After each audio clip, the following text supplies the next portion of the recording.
Finally नागरी एपमा मेरो लाइसेन्स रेडी भइसक्यो भनेर मेसेज आइसकेको छ।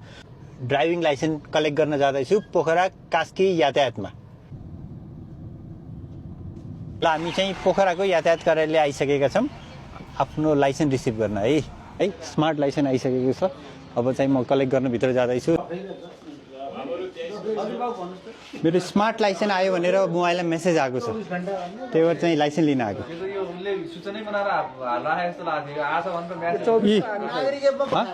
नागरी एपमा मेसेज आएको छ कि तपाईँको लाइसेन्स आयो, गएर सम्बन्धित निकायबाट कलेक्ट गर्नु होला।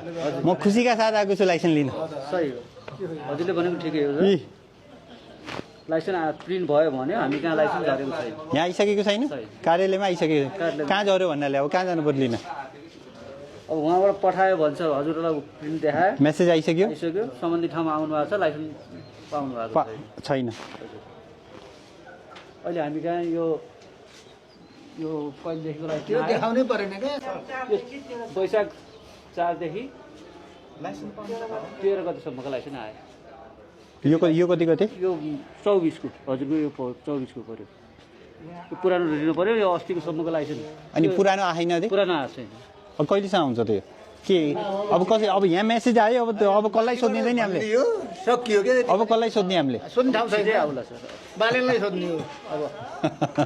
ल हामी लाइसेन्स लिन आयो, स्मार्ट लाइसेन्स आयो भनेर। तर स्मार्ट लाइसेन्स हाम्रो नागरी एपमा चाहिँ मेसेजमा देखायो, हाम्रो नोटिफिकेसन आयो। तर यहाँ सम्बन्धित कार्यालयमा आउँदाखेरि चाहिँ यो लाइसेन्स आइसकेको रहन्छ। सो टेक्निकल एरर चाहिँ देखियो।